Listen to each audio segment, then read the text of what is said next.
Barry Hoffner's book. We have two events happening simultaneously.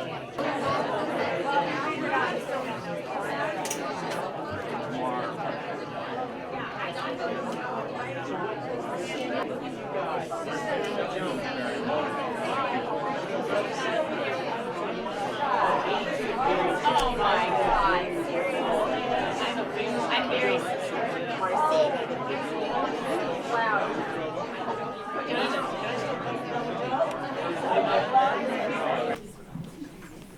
Welcome to the book passage. How many people have never been here? Raise your hand. Wow. Where have you been? We have been here for 43 years now. Isn't that amazing? Okay, for independent bookstores.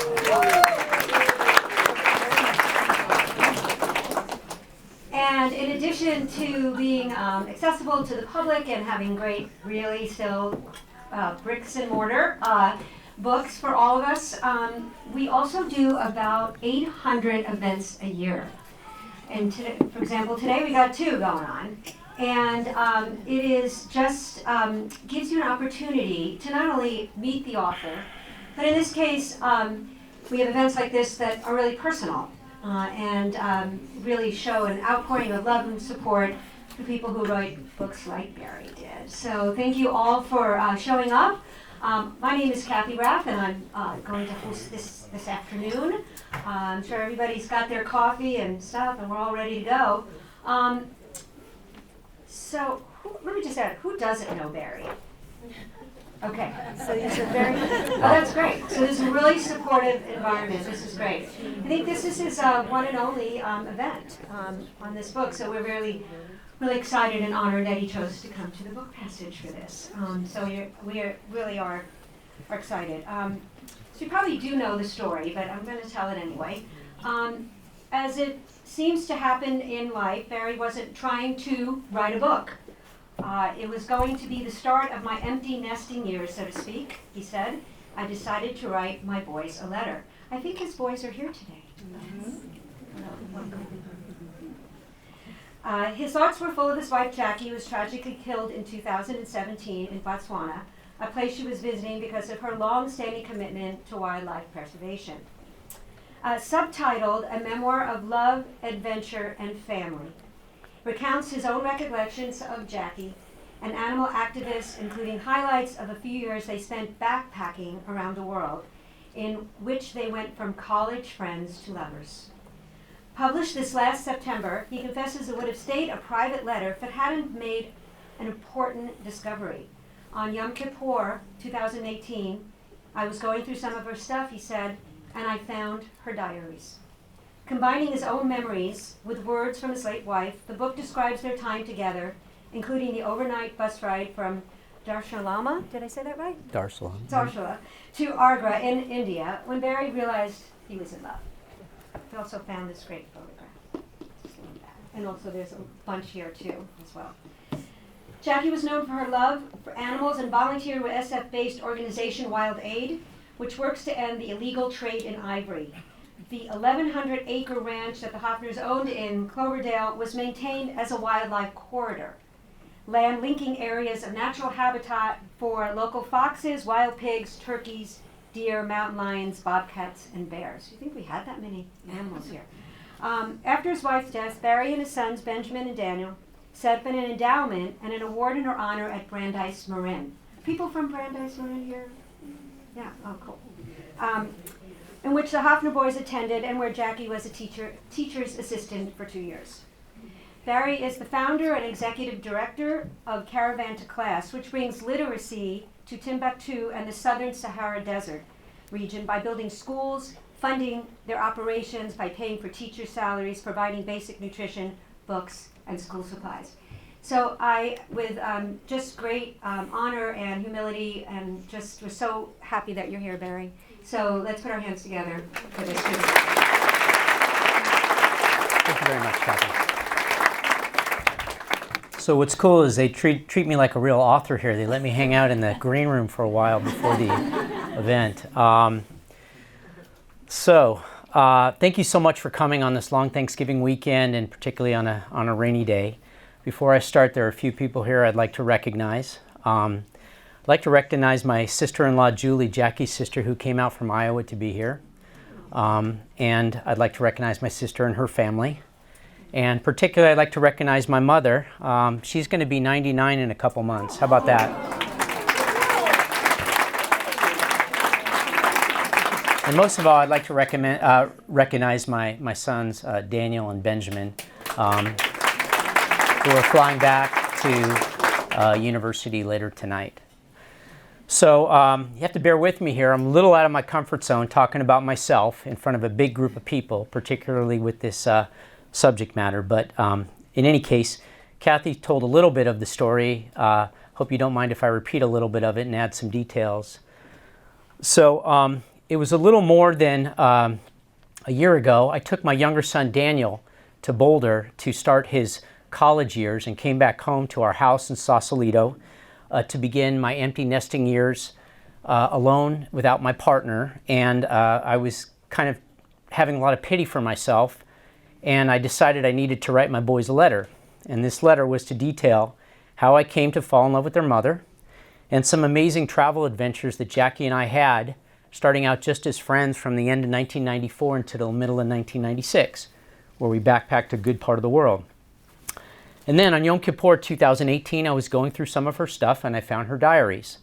And in those diaries, she wrote about people, places, and relationships, including our own, and the good and the bad. I spent the next several days reading and rereading those diaries, and they gave me a lot of strength and comfort. And a light went off in my head that told me that I needed to write this book.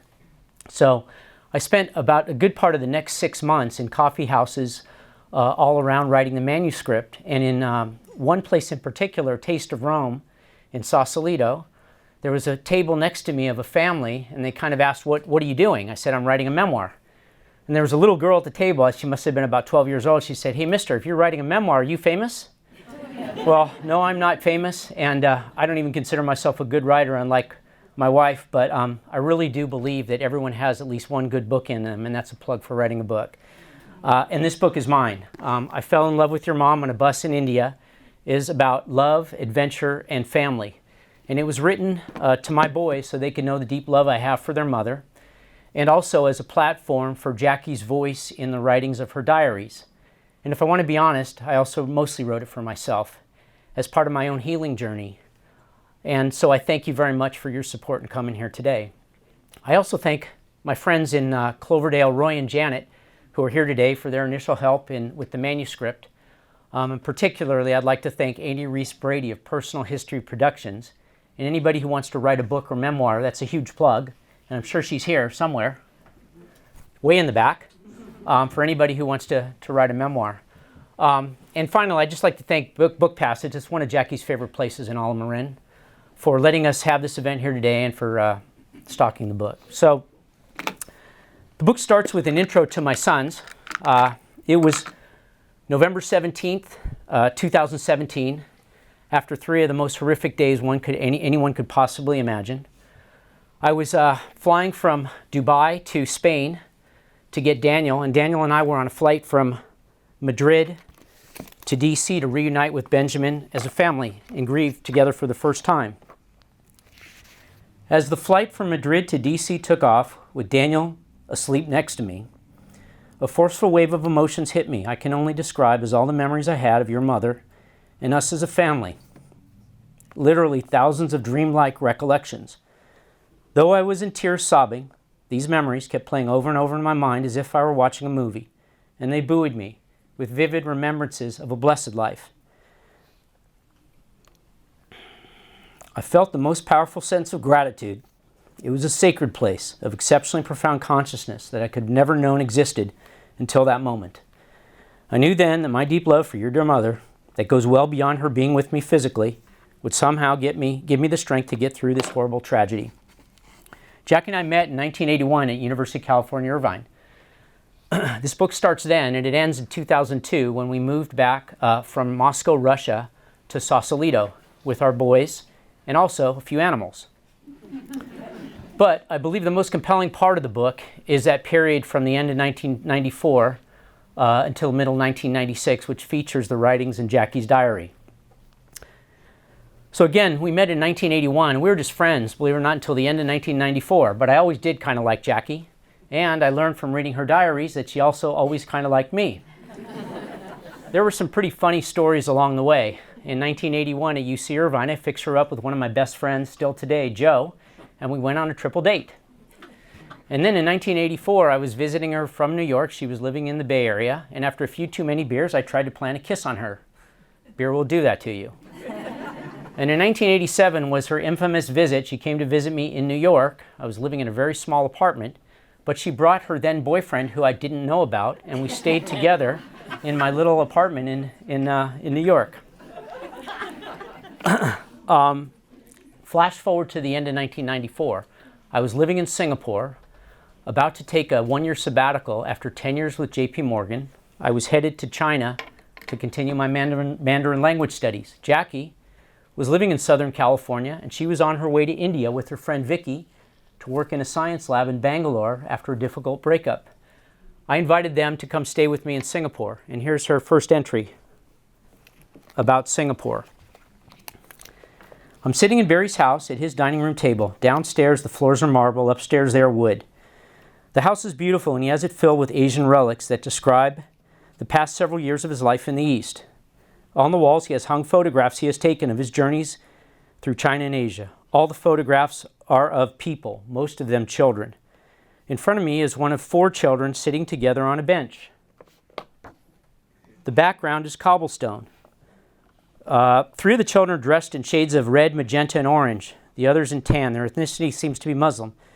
As I look around this place, I am realizing why people have children. Barry should have a child. I envy Barry, and I love him dearly. He left this morning for the States to visit his family. I miss him very much. In my heart, I never want Barry to marry anyone, but I would make an exception for myself or Vicky. And remember, we were just friends then. So after that, I decided I was going to, on my way to China, take the long way around, go to India and spend some time with Vicky and Jackie. And I landed in New Delhi to meet them. After a few days, we went up to Kashmir to stay on a beautiful houseboat in Srinagar. Kashmir today and then one of the world's most dangerous hotspots. Not sure why we were going there, but we did. And then from there, we went to Dharamsala, McLeod in India at the foot of the Himalayas, where the Dalai Lama lives in exile, arguably one of the world's most peaceful towns. And it was in McLeod that I started to develop feelings for Jackie. This is how she describes McLeod. McLeod is high up in the hills with narrow, curvy streets and pine trees all around, and a lot of Tibetan monks walking all around with their shaved heads and burgundy pink robes. Oh yes, and macaques everywhere. I'm reluctant to leave this place. There's something here that clears the mind and leaves it open for reflection and thought in general. As I mentioned, it was in McLeod that I really felt I started to develop feelings for Jackie, and this is what I wrote in the book. I had then developed feelings for Mom, though I was likely pushing them away, possibly due to feeling vulnerable about expressing my interest in her. But it was in McLeod that I started to be continually conscious of her presence and its very positive impact on me. The next few days in Agra at the Taj Mahal would change my life forever in the best possible way. On the night bus from Dharamsala to Agra, I sat up a good part of the night watching Mom while she slept and realizing consciously for the first time I was very much in love with her. I don't know what came over me while looking at her on the bus ride at night, but it was a strong gravitational pull that is very hard to describe. By the next morning, still a day before we would declare our love for each other, everything felt right in the world, and I knew my life had been changed for better forever. And indeed it was. It was one brief moment in time, easily identifiable, easily remembered. It gives me great comfort, and I feel blessed to be able to say, I fell in love with your mom on a bus in India. So Jackie wrote a lot of postcards to her parents while we were traveling. There's one right there. She sent them one from the Taj Mahal that read, "The Taj Mahal is beauty and devotion incarnate and truly magnificent. The entire mausoleum is marble, and around the two tombs is an elaborately carved lattice with inlaid stone of lotus flower. It was amazing. Barry, Vicky, and I lay on the grass in front of the Taj. Vicky went back to the hotel because she had a headache. You guys know what happened next. Jackie finished that diary entry. I care for Barry deeply, and I hope all goes well for the rest of our journeys together."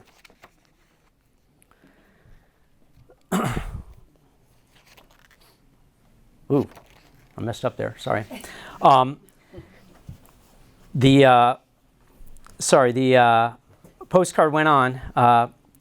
"Dear Mom and Dad, I apologize for the lack of presents to open for Christmas. Maybe we can have another Christmas when I get back," which gives me to the real intent of this note being when I get back. Barry has made me an offer I can't refuse, which is to sponsor me as his travel companion through Asia. I've decided to do this instead of working in Bangalore. I'm not sure where our journey will take us in exactly, but I'll keep you posted. So from there, Vicky went back to California, and Jackie and I traveled for a while in Thailand and then headed to our two favorite countries, Burma and Laos. And in Burma, we had this amazing day featuring these monks that we met. And Jackie's passage reads, "After a nice discussion with a monk, we walked back to the Buddhist University campus nearby. Some monks were walking by in various shades of red robes. One of them came up to us and asked, 'What do you want to know?'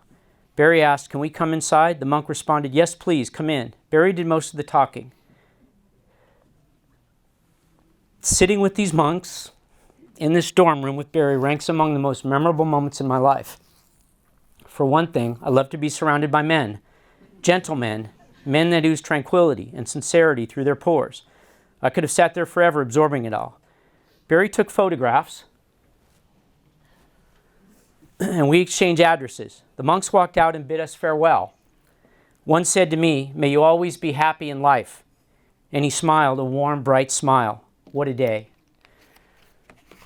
About 2 days later, we were on our way to Bagan, the ancient imperial capital of Burma. We stopped to use, so Jackie could use the bathroom at a roadside cafe. And I'd like you to listen to how she describes this beautiful girl that we met. "When I finished in the outhouse, I opened the door and Barry was standing next to a rock pile. He asked me, 'Did you see that girl pounding rocks?' I said, 'No.' He said, 'She is very beautiful. Look at her.' So I walked over and peered in around the palm branch where I could see a small female figure sitting. She stopped pounding rocks and looked over at me timidly. Barry was right. This girl was absolutely beautiful. Her face was classic, oval, with high cheekbones, upon which the flesh formed perfect small mounds. She had noticeable lips, not too full, but beautiful. Her eyes were dream eyes, dark brows and lashes. The pupils light brown. Her hair was tied back in one long braid that went past her hips. She was very slight, small wrists, slender neck. She looked demurely at me, not sure what my intentions were. I smiled at her warmly and walked back to Barry. 'You're right, she's stunning.' From there, we were headed to Laos. Laos was a transit country for us, for our final destination, China. We were trying to get through a remote border crossing between Laos and China. The challenge was Jackie didn't have the right visa. But we did stop in Luang Prabang for a while, the ancient imperial capital of Laos, and this is how Jackie described it. It's absolutely beautiful here. We are sitting in this little open-air restaurant overlooking the Mekong River. It's very lush with coconut palms, etc., very laid back. There are many Buddhist temples here and many monks. When you roam the streets, and there are only a few to roam, you see children everywhere. Beautiful children, happy, healthy, and very friendly.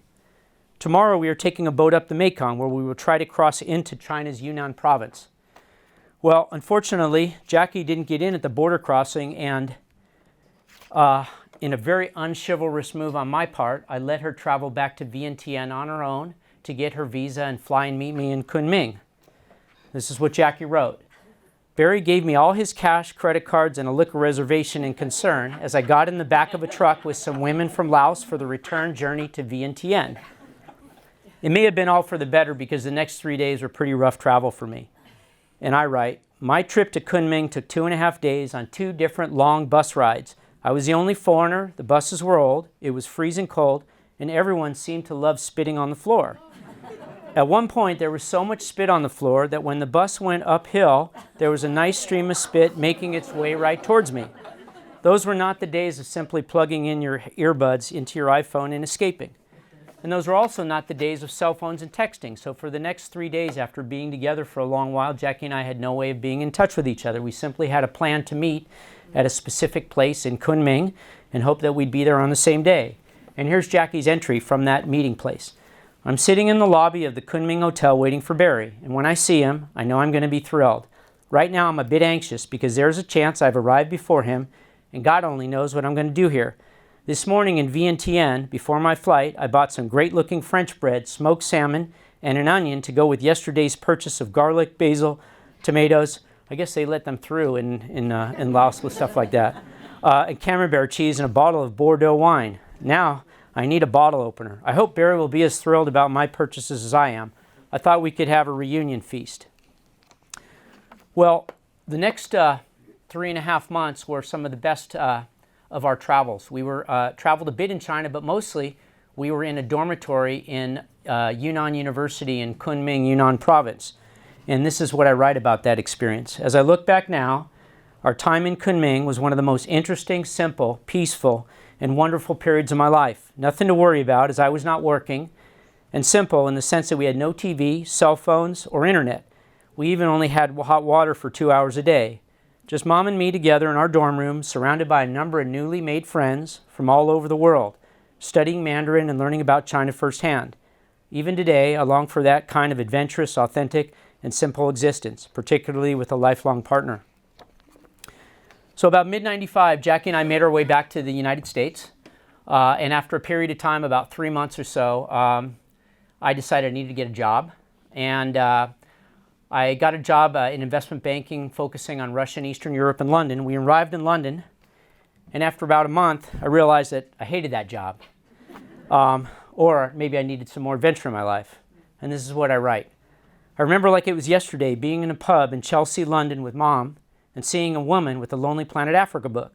That night, over beers and fish and chips, Mom and I hatched a plan for me to quit my job and travel through Africa overland from Nairobi, Kenya to Cape Town, South Africa. As I say, most of my career I thought about the right path, the next step, what was good for my career, etc. However, lately I was using my heart to help guide my decisions, and this was something new for me, and it was working. So another month later, we found ourselves like fish out of water in Nairobi, Kenya, about to embark on a 5,000-kilometer mega adventure overland from Nairobi down to Cape Town on trains and buses and a lot of hitchhiking, but we didn't tell Jackie's parents about the hitchhiking part. After climbing Mount Kenya, Mount Kilimanjaro, we took our first safari, and here's how Jackie describes that safari. The first animals we saw were giraffes. I could have watched them all day. They were so graceful. They reminded me of dinosaurs. Their eyes are like cow eyes, and when they run, it's as if they were part of a broken dream, moving so slowly. We came across several Maasai people. They are so striking because at a distance, you can spot them in their bright red garments. The third night, we camped at the rim of the Ngorongoro crater. The view was spectacular. During the night, you could hear from our tent zebras grazing and Barry snoring, which I was sure would attract all sorts of beasts. As for the Serengeti, the wildebeest migration was vast, as far as the eye could see. So about mid-1996, we headed back to Sausalito, another sojourn there, and we hung around there for a little while until, surprise, surprise, Jackie got pregnant with Benjamin. And then we decided I really needed to get a job. So we moved to London. I took a job there. Determined to keep that job now. I had not just myself, but my wife and my son to look after. And then after a year, we moved to Moscow for 4 of really the most consequential years of our lives, where I really see as a place where we started raising our family. And we moved back to Sausalito finally for the last time in 2002. About 10 years ago, after a difficult period in our relationship, Jackie and I took a trip to London and to Paris, and in London to relive a lot of the memories we had, both living there together, the two of us before kids, moving there when Benjamin was 2 months old, and with Daniel being born there. And in those days when we traveled without the kids, we traveled on separate flights. So the last night that we were there together, we went to our favorite pub in Notting Hill. I don't know if anybody's ever been, the Ladbroke Arms. And then I went back there the next night myself when Jackie was on her way back to the States. And from there, I wrote her a letter from the heart on the back of a Wagamama dessert menu. I don't know why I had that in my pocket, but I did. But in summary for this discussion, I'd like to read you a little bit of that letter. 6:30 Ladbroke Arms, London, England. I'm sitting in the Ladbroke Arms drinking a pint, waiting to order dinner. I'm thinking of you a lot today, all nice thoughts, I assure you. So much that it kind of hurts. Est-ce que ça c'est le vrai amour, je me demande? Oui, je le crois. Is that true love, I ask myself? Yes, I think so. What a whirlwind. Arriving in London, jet lagged to a note for me to call you. I go to sleep not knowing whether or not I will see you in London the next day because of problems with your ticket. You arrive. I organize a surprise tour. Wagamama, Ladbroke Arms, Oriel, all the places I had great memories of my life with you in London. We walked through the Heath to Hampstead to Tadpole Cottage, another great place of memories of little Benjamin growing up and Daniel being born. I remember taking the London Tube with you Saturday morning. On the tube, I'm holding your hand and looking deeply into your eyes and feeling so much peace and love in my full heart. What a great trip with you, great company. I'm still soaking it all in. Jackie, we have been through so much of our lives together. I've known you for almost 30 years. It has been more than 20 years since I tried to plant a kiss on you, and then your intriguing trip to visit me in New York with your then boyfriend, whom I did not know about. It has been 15 years since those incredibly magical times with you in India and China and Laos, Thailand and Burma, but particularly India. For me, almost like a fairy tale come true. And I found that love letter with her diaries on Yom Kippur. So in summary, I end with the book with a note to my sons, which reads, all the best things that have happened in my own life happened because of Mom. I also know that I've learned so much from her, and I am still learning, mostly what it means to be a good human being. I've worked on this, and I'm still working. To Mom, it came naturally. I know I've lived using my heart a lot in the past. I must honor Mom by using my heart more fully. That will be Mom's most enduring legacy to me. While Mom had so many amazing qualities, physical beauty, kindness, compassion, intelligence, humor, maybe the thing I will always carry with me most is that Mom was someone to believe in and trust in fully. I carry great strength from this. I will also always carry the tremendous pride I have in being Mom's husband. And I'm sure you feel the same about being her sons. Thank you.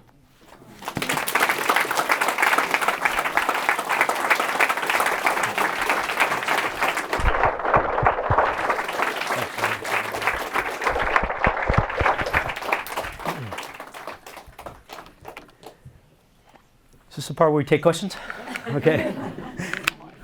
Any questions you'd like to ask? Barry, that was really... Thank you. I want to know, when didn't Jackie fix out with Mary, or And can you repeat the question? Nope, don't know anything about that one. Repeat the question. Oh, she asked me, didn't Jackie fix me up with, I didn't hear the name, but no, huh? Don't remember that. Don't remember that.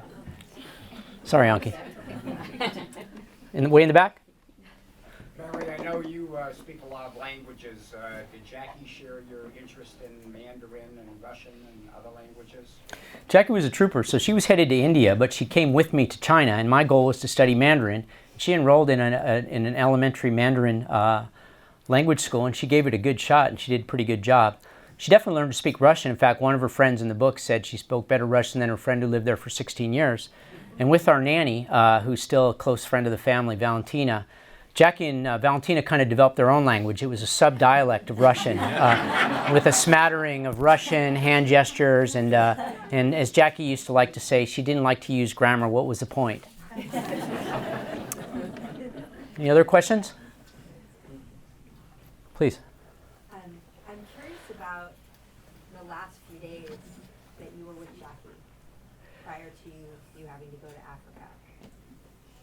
Yeah. First, Krista, I almost invoked you. Krista wrote a book and she presented 2 weeks ago, and she did a breathing session, which I almost asked you to come up and lead. But in any case, yeah, we were in D.C. We went to visit Benjamin. We spent almost 10 days there. And really the last night was her birthday. And I put her on a flight to Africa the next day.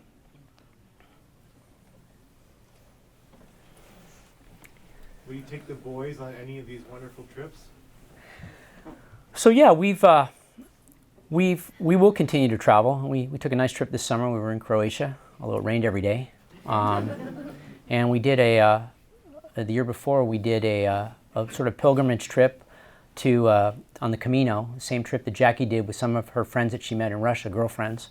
The year before we followed the exact same trail.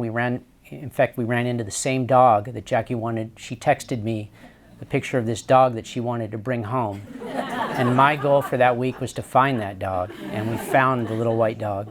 So. And her sister Julie is going on the Camino next year. So, Steve. When did you find that you had the love to travel the way you did? And Jackie also, and did that kind of run parallel? Yeah, thanks for that question, Stephen. So, believe it or not, when I was in high school, I was a senior, and I'd worked with a good friend of mine, Steve. We saved up some money, and we decided to take a trip before we went to college. And I wanted to go and surf in Hawaii, get better at it. I wasn't very good. And Steve wanted to go to Europe, and we argued about it for about a month, and then we flipped a coin, and he won. And that coin flip changed my life. So my first trip, I was hooked. And Jackie didn't do a ton of traveling before that adventurous idea to go live in India. But she was really a natural. I mean, she was just such a natural, connecting with people and so respectful of cultures. And I mean, she brought out the best in representing, U.S. tourists. I would say. Barbara.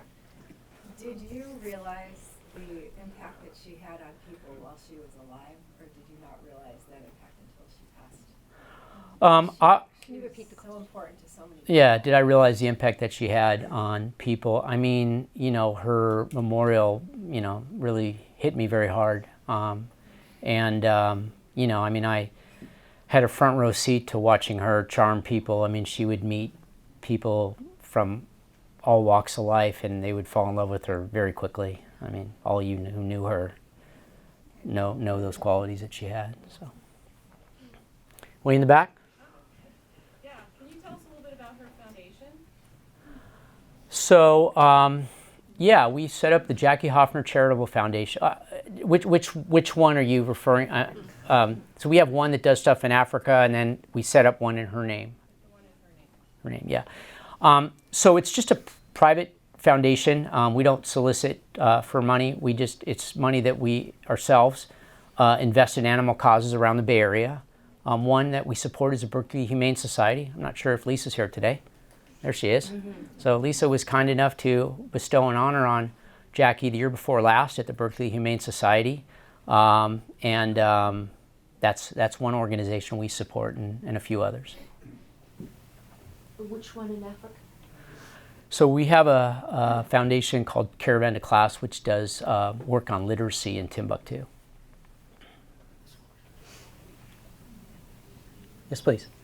Hey Barry, when you read Jackie's diary, did it trigger different memories of what you had, or was it like, yeah, I remember it like that, or was it like, I didn't remember that? That's a great question. So I actually started writing my boys a letter, and when I found and read the diaries, I realized I had a lot of the events mistimed.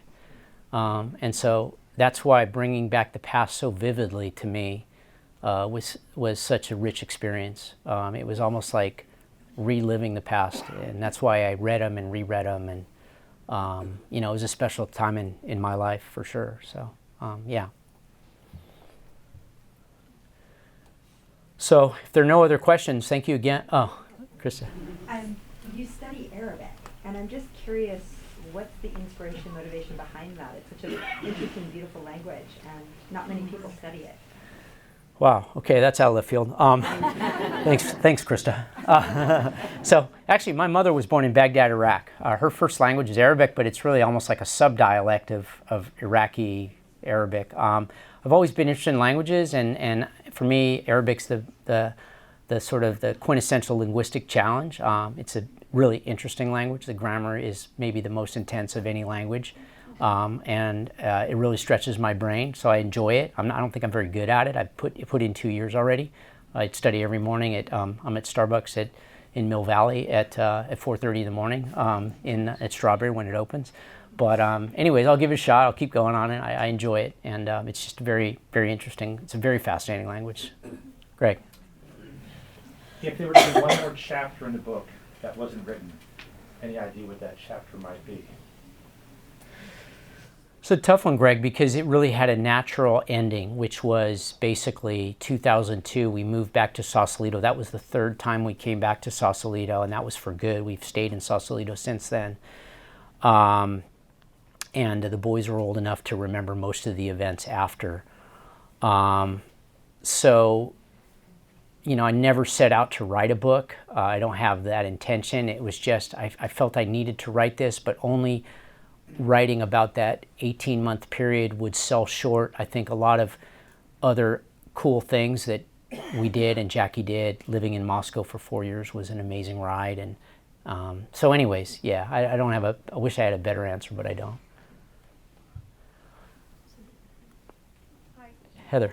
At what point did you decide to get married? Wow, that's so. As Benjamin knows, Jackie came to me one day and said, well, I took this test and I'm pregnant with Benjamin. And as I mentioned in the book, I used to say a lot of stupid things that I was trying to be funny and they weren't so funny. So the first thing I said to her is, I got out my checkbook and said, how much do you want? And then I got down on my knees and said, we have to get married. And that was it, yeah. Oh. Sorry, Benjamin. Did she tell you she was pregnant with Benjamin, or was she not named yet at that point? Not named, sorry. Yes. Zita. I can't wait to read your book. This is beautiful. Thank you. I'm wondering now, as you move forward, you're still a young man and you have so much ahead of you. Does this experience of losing someone that you love so much, I mean, there are other people who have had this similar losses, does it make you feel, when you say you want to live out of your heart, is it strange to go around and feel like most people don't really know how you feel, where you've been? It's like you have been to yet another country, in this case, metaphorically speaking, that many others haven't. Does it make you feel connected or more disconnected? How do you go around relating to people in life with what you carry and what you carry? It's a great question. It's a really tough question.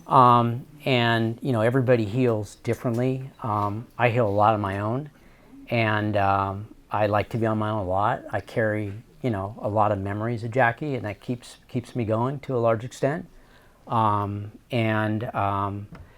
You know, I understand that I like to talk about Jackie a lot, as my friends know. And if I'm around people that are not comfortable with that, then I'm not around them.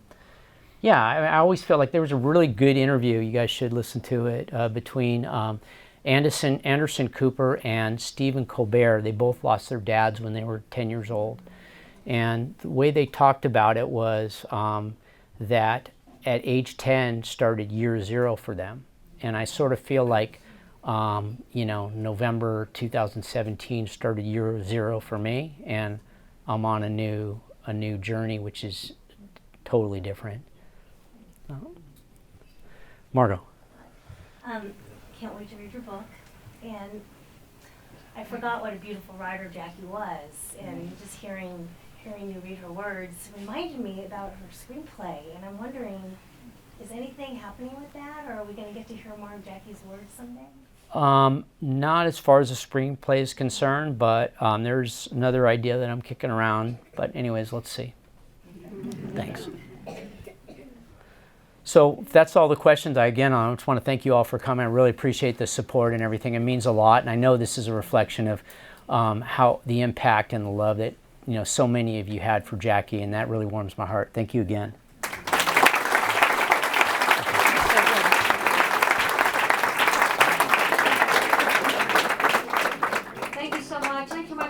coming. For those of you who haven't been here before, come back.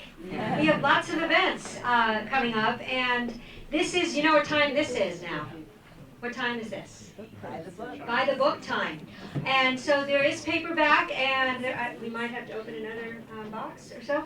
So paperback and a hardbound, and so you can get them at all 3 registers, but we will form a line out right in front here. So if you'd like your book personalized, I'll go ahead and put little Post-its on it, and you can say if you have other little things you'd like to say to Barry, this is your time.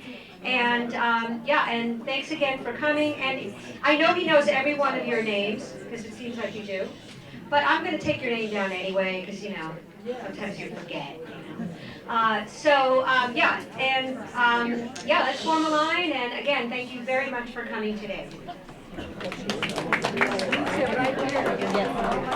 Very emotional. I got so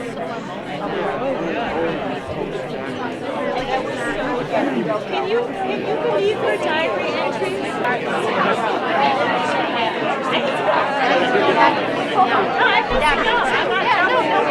No, it's true. It's true. I'm gonna go and find my